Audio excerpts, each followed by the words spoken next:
రాబోయే రోజుల్లో ప్రపంచ కోళ్ల పరిశ్రమ రంగంలో కృత్రిమ మేధ అత్యంత కీలక పాత్ర పోషించబోతోందని world egg organization president Srinivasa farms limited managing director Suresh Chitturi అన్నారు.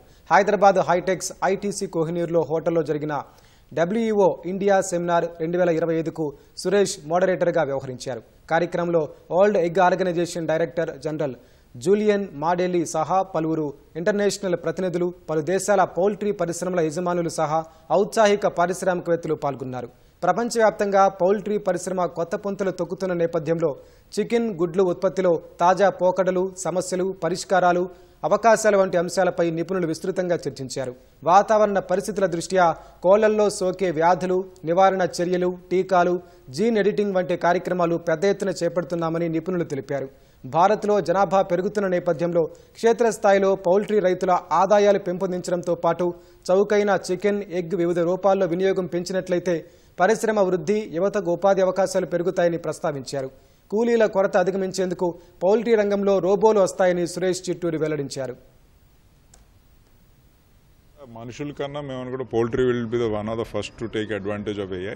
మేము చేసింది రేపు పొద్దున తర్వాత డైరీకి కానీ మిగతా అగ్రికల్చర్ అన్నిటికి కూడా మేము ఒక నిదర్శనంగా ఉంటామని నాకు గట్టి నమ్మకం. ఏఐ వాడుకుని మేము డిజీజ్ కంట్రోల్స్ కానీ ఎగ్ ప్రొడక్షన్ కానీ అన్ని కూడా బాగా ఇంప్రూవ్ అవుతాయని నాకు చాలా గట్టి నమ్మకం. కొన్ని చోట్ల రోబోస్ వస్తాయి, ఎందుకంటే మనుషులు దొరుకుతలేదు. వాస్తవం ఏంటి, మీరు ఇప్పుడు మా ఎక్క ఫామ్ లో కూడా మాకు మనుషులు లేరు. మరి అలాంటప్పుడు ఐ థింక్ ఎక్కడెక్కడైతే మనుషులు చేయదలుచుకోలేదో అలాంటి ప్లేసెస్ లో రోబోస్ వస్తాయి. Sustainability and what defines success going forwards. So the first thing I think of when you mention sustainability, my mind automatically goes towards the absolute key One Health issue of being able to get vaccination for HPAI and laying hens. For us, that's a sustainability issue, and it's absolutely critical. Around the world, so many countries are suffering many millions of well birds being slaughtered. So from a sustainability point of view, that is resources which could have gone into feeding people, really high quality protein through eggs could have gone into feeding people, and it is lost. That's also bringing a little bit to the nutritional side.